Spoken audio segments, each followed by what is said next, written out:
پھر میں نے تو اس دوست کے ساتھ جو تو کی وہ کی. اس کے بعد پھر میں نے نہ اس سے پہلے کوئی واقعہ ایسا رپورٹ ہوا ہے نہ اس کے بعد.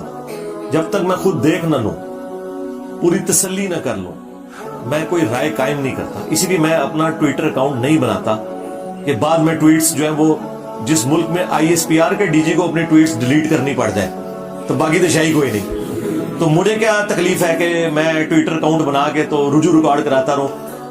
پہلے تھوڑے کٹے میں کھولے انہیں، ایک اور کھول لوا. اس لیے میں بڑی تسلی کے ساتھ معاملات کو دیکھ کے کوئی رائے قائم کرتا ہوں. بہرحال واقعات سے آپ لرن کرتے ہیں. جیسا صحابہ کرام اگر غزوہ احد میں نبی علیہ السلام کی نافرمانی کر کے 70 صحابہ شہید نہ ہوتے، حضور کے داں شہید نہ ہوتے، تو صحابہ کرام کی ٹریننگ کیسے ہونی تھی؟ کل کو رومنز اور پرشینز کے خلاف اس طرح کی حکم عدولی افورڈ ہو سکتی تھی؟ کیا صحابہ سپر پاورز کا مقابلہ کر سکتے تھے اتنے لوز ڈسپلن کے ساتھ؟ اگر وہ غزوہ احد والی غلطی کے بعد اللہ تعالیٰ نے 60 آیات میں انہیں ڈانٹ پلا کے ان کی اصلاح نہ کی ہوتی. تو ان واقعات سے آپ لرن کرتے ہیں. یہ اللہ کی ہمیشہ سنت رہی ہے. پھر میں نے اس کے اوپر وہ ویڈیو بھی ڈیلیٹ کروائی، اس پہ رجوع بھی ریکارڈ کروایا اور معذرت کی میں نے. 5واں جو میرا رجوع تھا وہ 12 ربیع الاول کے روزے سے متعلق. آلموسٹ آج سے میں نے 11 سال پہلے ویڈیو میں کہا تھا کہ 12 ربیع الاول کا آپ روزہ اگر رکھ لیں تو یہ جائز ہے. لیکن پھر بعد میں میری توجہ اس حوالے سے دلوائی گئی کہ سوموار کا روزہ تو ثابت ہے صحیح مسلم میں، نبی علیہ السلام کی پیدائش کی خوشی میں اور قرآن کے نزول کی خوشی میں، لیکن 12 ربیع الاول کا روزہ کہیں پہ رپورٹ نہیں ہوا. تو میں نے اس پہ پھر اپنا رجوع ریکارڈ کروایا تھا کہ 12 ربیع الاول کا روزہ آپ نہیں رکھیں گے. آپ نے میلاد کی خوشی منانی ہے تو صحیح مسلم میں جو آیا فیہ ولدت وفیہ انزل علیہ، اسی دن میں پیدا ہوا اور اسی دن مجھ پہ پہلی وحی نازل ہوئی، آپ پیر کا ہی روزہ رکھیں گے، 12 ربیع الاول کا روزہ نہ رکھیں. رجوع نمبر 6، آلموسٹ 8-9 مہینے پہلے میرے سامنے ایک پرچی آئی، وہ پڑھتے پڑھتے میں اختلاط کا شکار ہو گیا. یہ محدثین کے ہاں ایک ٹرم بولی جاتی ہے کہ دو چیزیں مکس ہو جانا. اگرچہ پڑھا آپ نے کچھ اور ہوتا ہے لیکن آپ کا دماغ کہیں اور گیا ہوتا ہے اس وقت، اس سے ملتی جلتی کسی بات کے ساتھ وہ مکس ہو جاتا ہے. اس کی بہت ساری مثالیں امام بخاری امام مسلم کو بھی اختلاط لگا ہے کئی معاملات میں، اور وہ آج تک کتابوں میں ہے. راویوں کے ناموں میں ان کو اختلاط لگ گیا. بعد کے لوگوں نے بتایا نہیں، امام بخاری نے راوی کا نام غلط لکھ دیا، وہ الگ سے ایک ٹاپک ہے. وہ اختلاط اس طرح ہوا کہ مجھے ایک پرچی کسی نے بھیجی کہ جی وہ زیادہ ہنسنے سے دل مردہ ہو جاتا ہے. تو میں نے اس وقت کہہ دیا کہ یہ تو پاپا جانی نے کہا ہے. اچھا، میرے دماغ میں یہ تھا جو ہمیں بچپن سے پڑھایا جاتا تھا، چونکہ میں بھی دعوت اسلامی میں رہا، کہ جی زیادہ ہنسنے سے قبر میں اندھیرا ہوتا ہے اور مسجد میں دنیاوی باتیں کرنے سے قبر میں اندھیرا ہوتا ہے. یہ ساری وہ جھوٹی روایتیں ہیں جو گھڑی گئی ہیں. لیکن یہ جو الفاظ ہے نا کہ زیادہ ہنسنے سے دل مردہ ہوتا ہے، اس میں بھی جتنی روایتیں وہ کمزور درجے کی ہیں. ایک روایت جامع ترمذی سنن ابن ماجہ میں حسن درجے تک پہنچتی ہے، لیکن بہرحال وہ روایت تو موجود ہے.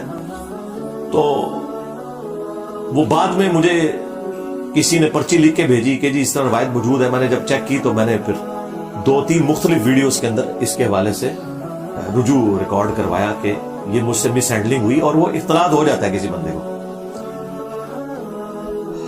رجوع نمبر 7، آج سے آلموسٹ 6 سال پہلے میں نے ایک جو ہماری مجلس چلا کرتی تھی نا، ان مجالس میں نے ایک ویڈیو میں ایک حدیث بیان کی صحیح بخاری کی، سورۃ النساء کی آیت کے کانٹیکسٹ میں، شان نزول کے طور پر. اور اب وہ حدیث کے قرائن بتا رہے تھے کہ میں نے رزلٹ تو بالکل ٹھیک نکال لیا، لیکن وہ رزلٹ درست نہیں تھا. نبی علیہ السلام کے جو پھوپھی زاد تھے حضرت زبیر رضی اللہ تعالیٰ عنہ، ان کا ایک شخص کے ساتھ جھگڑا ہوا. پانی لگانے کے کانٹیکسٹ میں باغ کو پانی لگایا جاتا تھا نا، تو آج کل بھی آپ کو پتا ہے گاؤں ایریا میں کتنے جھگڑے ہوتے ہیں پانی کی، وہ جو نکالی ہوتی ہیں نالیاں ان کے اوپر. جب نبی علیہ السلام کی خدمت میں پیش ہوا، آپ نے پورے شواہد کی بنیاد پہ فیصلہ حضرت زبیر کے حق میں کر دیا. اس شخص نے اس کے جواب میں کہا کہ ہاں یہ آپ کی پھوپھی کا لڑکا ہے نا، اسی لیے آپ نے اس کے حق میں فیصلہ کیا. اب ظاہر ہے کہ یہ تو سیدھی سیدھی منافقانہ اپروچ ہے، اس میں تو کوئی شک ہی نہیں ہے۔ پھر اس پہ ترا یہ کہ اس پہ قرآن کی آیت نازل ہوئی کہ یہ اس وقت تک مومن ہی نہیں ہو سکتے کہ جب تک اپنے ہر فیصلے میں اے اللہ کے نبی آپ کو اپنا حاکم نہ مان لیں، اور پھر اپنے دل میں بھی کوئی تنگی محسوس نہ کریں اس فیصلے پہ۔ صرف اوپر سے نہیں ماننا کہ چلو جی ریٹ آف دی گورنمنٹ کو مانتے ہوئے یا قانون کی حکمرانی کو مانتے ہوئے میں کر لیتا ہوں لیکن وہی میرے نہ زیادتی ہے، نہیں۔ رسول اللہ کے کیس میں آپ دل میں بھی اگر خیال لے کر آئے کہ میرے ساتھ زیادتی ہوئی ہے، ایمان سے فارغ۔ یہ آیت نازل ہوئی اس موقع پہ، تو میرا رزلٹ بالکل جینون تھا۔ میں نے کہا کہ وہ منافق تھا۔ اب جب میں نے بولا یہ منافق تھا تو قرائن کے مطابق تھا، جس طرح بخاری مسلم میں کہ ابن ابی بلتا نے جب نبی علیہ السلام کی مخبری کر دی تو حضرت عمر نے کیا کہا تھا، یا رسول اللہ اجازت دے میں اس منافق کا گلا کاٹ دوں کہ جس نے نبی کا راز لیک کیا ہے۔ تو آپ نے فرمایا کہ عمر چھوڑ دو، بدری صاحب کی اگلی پچھلی غلطیاں معاف ہے۔ ایٹیچیوڈ منافقانہ تھا اس کا، لیکن تھا وہ بدری صحابی، دنیا سے مغلوب ہو گیا۔ اسی پہ امام بخاری نے باب باندھا ہے کہ اگر کوئی شخص اپنے علم کی بنیاد پہ کسی صحابی کو بھی کافر کہہ لیتا ہے نا تو اس پہ کفر کا فتویٰ نہیں لوٹے گا۔ جو یہ مجھے کہہ رہے تھے انجینئر صاحب کہتے ہیں کہ اگر کوئی حضرت ابوبکر کو کافر کہہ دے تو کافر نہیں ہوگا، جی جو اپنے علم کی بنیاد پہ کہتا ہے اس تک بات یہ پہنچی ہے وہ تو کافر نہیں ہوگا، لیکن اگر انجینئر صاحب حضرت ابوبکر کو تو چھوڑ دیں، میں تو اپنے مخالفین علماء کو بھی اگر کافر کہتا ہوں تو میں کافر ہو جاؤں گا، میرا معاملہ الگ ہے۔ اور یہ بات امام بخاری نے لکھی بھی صحیح بخاری میں چیپٹر کی ہیڈنگ میں اس حدیث کو، ابن ابی بلتا والی حدیث کو، لیکن بیچاروں نے نہ قرآن پڑھا نہ حدیث پڑھی، ان کو کیا پتا تھا کہ یہ سارا کچھ ہمارے اوپر امتحان آنا ہے کہ تمام علمی بحثیں جو کتابوں میں تھیں وہ عوام میں آ جائیں گی۔ تو میں نے تو اپنی جگہ بالکل جینون بات کی۔ ایک ہفتے کے بعد ایک اسٹوڈنٹ ہمارے آئے، انہوں نے وہ پبلک سیشن جو تھا مجلس ریکارڈ ہونے سے پہلے ہی مجھے کہا کہ جی علی بھائی آپ نے جو بیان کیا وہ تو منافق نہیں تھا۔ میں نے کہا نہیں وہ منافق تھا، وہ قرآن میں آیات نازل ہوئی ہے کہ تم مومن نہیں ہو سکتے، تو قرآن نے اسی کو منافق کہا ہے نا، بالکل قرآن تو یہی بتا رہے ہیں نا، اس موقع پہ نازل ہوئی ہے۔ اس نے کہا نہیں جی اس کا ایک طریق بخاری میں دوسری جگہ ہے، اس میں الفاظ ہے ایک انصاری صحابی۔ میں نے کہا اچھا۔ اس نے کہا یہ حدیث کا نمبر ہے، میں نے کھول کے دیکھا، اب بھی میں تعویل کر سکتا تھا کہ صحابی وہ قانوناً تھا، وہ تو عبداللہ ابن ابی کو بھی حضور نے صحابی کہا ہے، لیکن میں نے کہا نہیں یار یہ بہت دور کی بات ہو جائے گی۔ جب یہ لکھا ہے نا انصاری صحابی تو پھر ہم ابن ابی بلتا والا حکم ہی لگائیں گے، جس طرح حضرت عمر نے اس کو بدری صحابی کو منافق کہہ دیا تھا۔ اگر بدری صحابی کو حضرت عمر منافق کہہ دے، اتنے بڑے صحابی، تو میں تو شاہی کوئی نہیں، اور میں جس انصاری کو کہہ رہا ہوں وہ ابن ابی بلتا کے مقابلے میں شاہی کوئی نہیں۔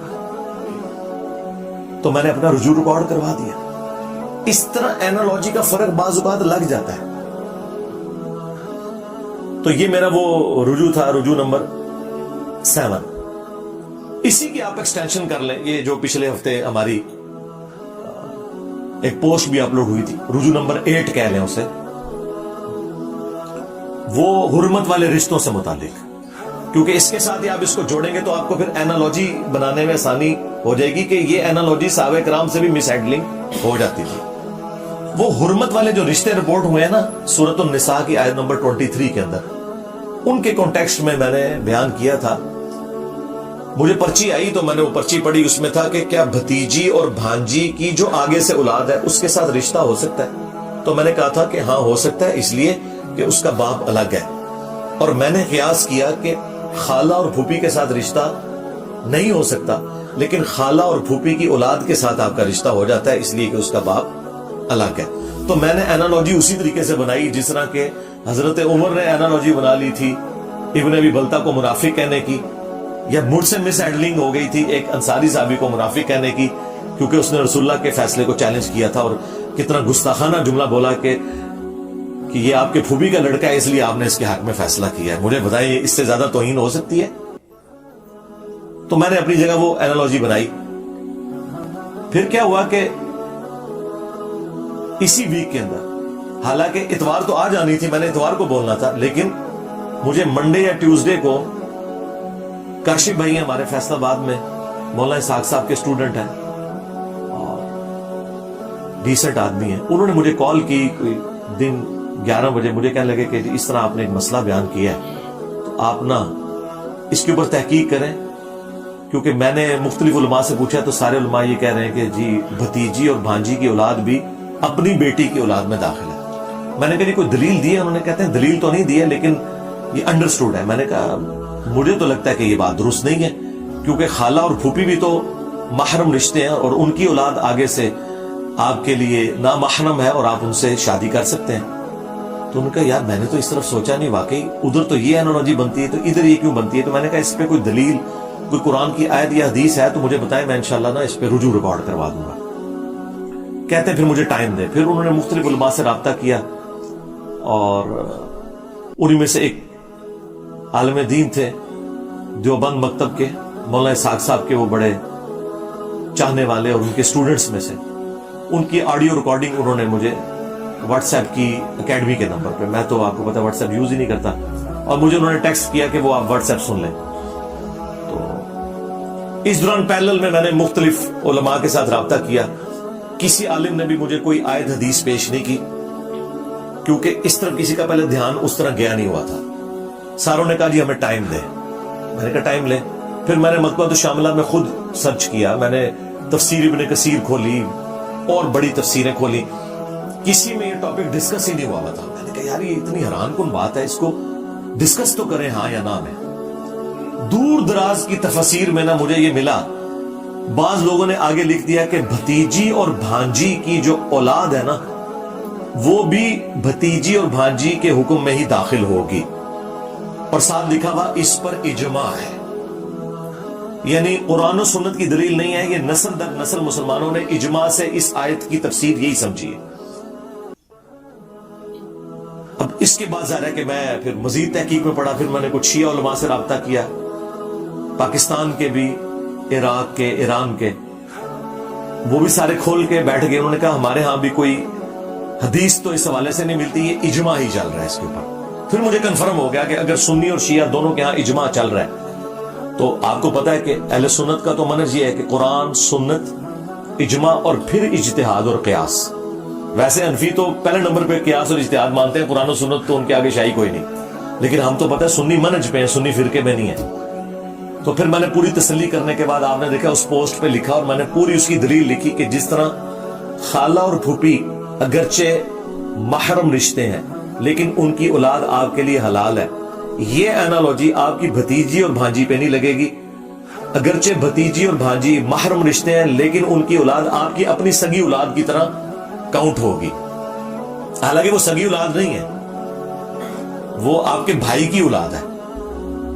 تو لیکن چونکہ اس پہ اجماع تھا تو میں نے لکھا اس پہ سنی شیعہ کا اجماع ہے, اور جب اجماع ہو کسی بات کے اوپر پھر قیاس اور اجتہاد پیچھے رہ جاتا ہے. تو میں نے اتوار کا انتظار بھی نہیں کیا, ایک پوسٹ بنائی اور دیکھیں پوسٹ پہ کیا لکھا ہوا تھا, رجوع, توبہ اور کلیریفیکیشن.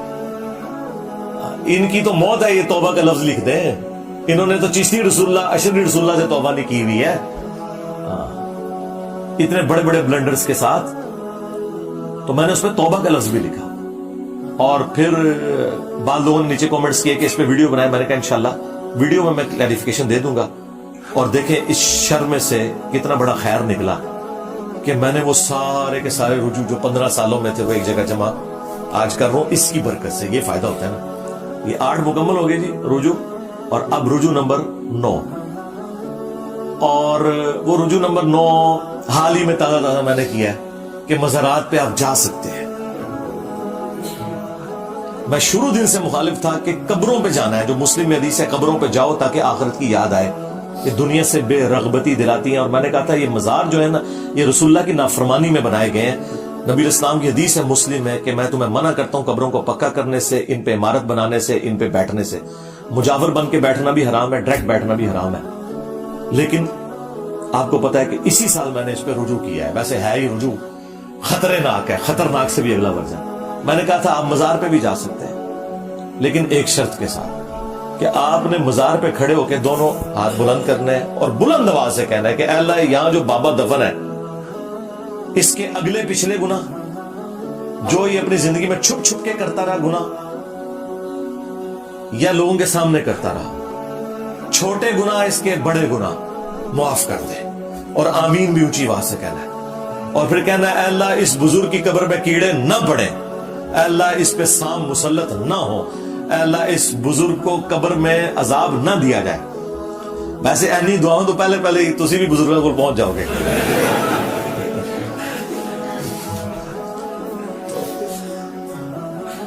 تو ظاہر ہے یہ تو پھر نہ جانے والی بات ہوئی نا. تو اس شرط کے ساتھ میں نے کہا تھا کیونکہ آپ وہاں اعلان حق بلند کرنے کے لیے جا رہے ہوں گے تو آپ جائیں. ویسے قبرستان روزانہ جائیں, لیکن مزارات تو اڈے بنے ہوئے ہیں شرک کے, اڈے بنے ہوئے ہیں رسول اللہ کی نافرمانی کے عز و جل و صلی اللہ علیہ وآلہ وسلم. تو وہاں جانے کی کوئی گنجائش نہیں. اگر جانا ہے تو تبلیغ کے لیے آپ جا سکتے ہیں, جس طرح نبی علیہ السلام بھی مشرکین عرب کے خیموں میں توحید کی دعوت دیتے تھے حج کے موقع کے اوپر, تو وہ آپ جا سکتے ہیں. تو یہ میرا رجوع نمبر 9 تھا. اور رجوع نمبر 10 جو میں نے بڑی مشکل سے کیا, جو میرے لیے بڑی تکلیف دہ چیز تھی, لیکن بہرحال ظاہر ہے کہ جب بہت زیادہ اختلاف کھڑا ہوتا ہے تو پھر آپ کو اس کے اوپر رجوع کرنا پڑتا ہے. وہ آلموسٹ 8 سے 4 سال پہلے میں نے یا 3 سال پہلے کیا, اور وہ تھا حضرت معاویہ رضی اللہ تعالیٰ عنہ کی غلطی کو اجتہادی غلطی کہنا. اس سے میں نے رجوع کیا کہ ان کی غلطی اجتہادی نہیں تھی بلکہ وہ جان بوجھ کر تھی, اور احادیث اور آیات اسی پر گواہ ہے کہ ان کی غلطی کو کسی صورت اجتہادی نہیں کہا جا سکتا.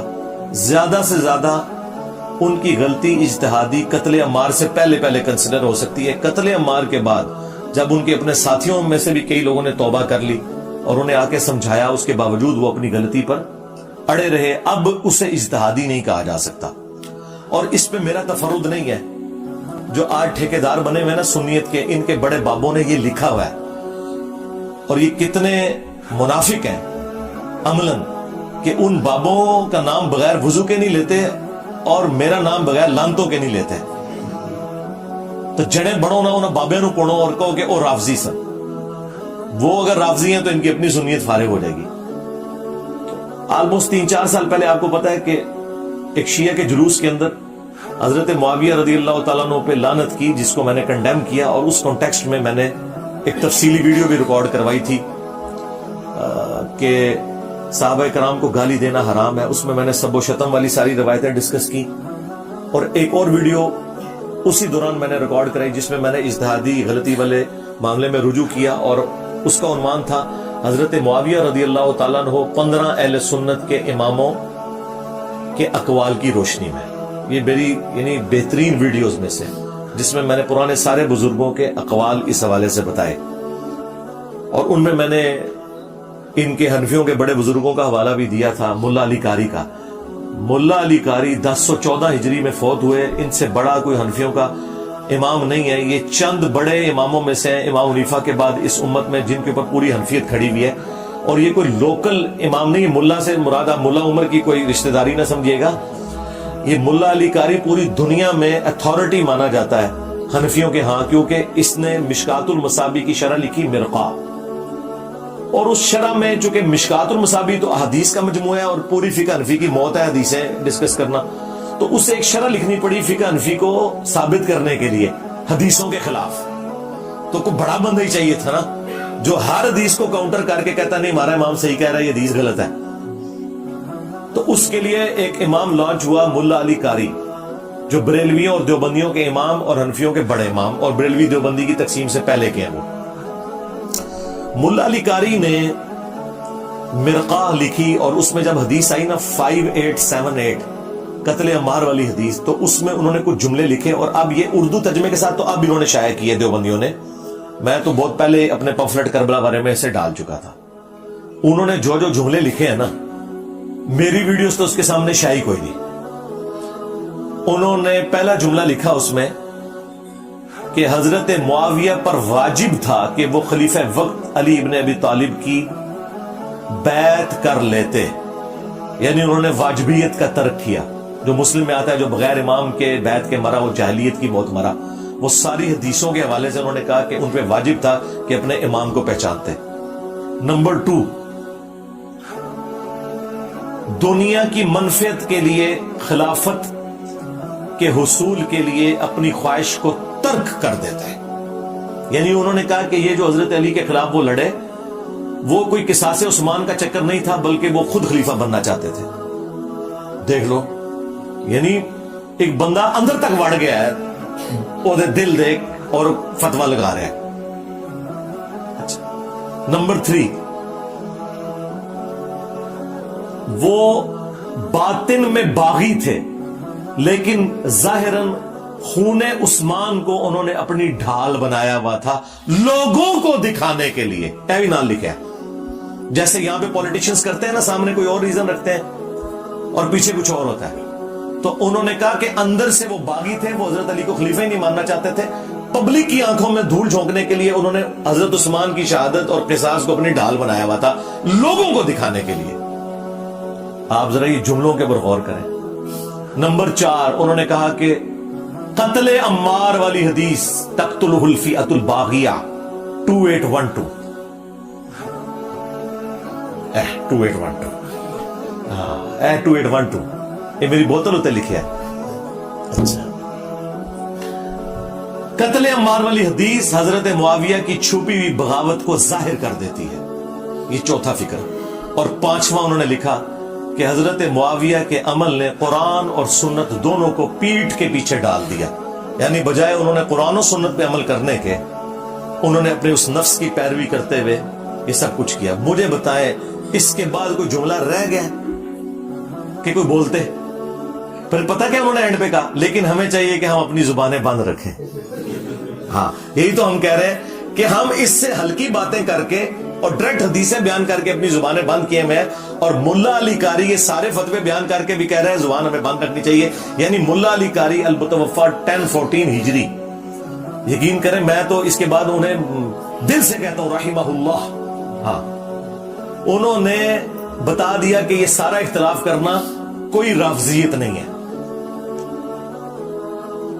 اور دوسرا فتویٰ ملا علی قاری سے بھی بڑے امام جو ان سے بھی پہلے گزرے 855 ہجری میں فوت ہوئے، انہوں نے عمدۃ القاری صحیح بخاری کی شرح لکھی. بدر الدین عینی، ایک ہی زمانے میں دو امام ہیں. ابن حجر اسقلانی نے فتح الباری لکھی، 852 ہجری میں فوت ہوئے، اور 855 ہجری میں 3 سال کے بعد انہی کے زمانے میں تھے فوت ہوئے بدر الدین عینی. انہوں نے بخاری کی شرح لکھی اور انہوں نے بھی وہی کام کیا جو مشکات کی شرح لکھتے ہوئے فقہ حنفی کو ثابت کرنے کے لیے جو مولا علی قاری نے پاپڑ بیلے تھے نا، وہی پاپڑ بخاری کے خلاف بیلے بدر الدین عینی نے اپنی فقہ حنفی کو ثابت کرنے کے لیے، کیونکہ بخاری تو فقہ حنفی کے خلاف ہے.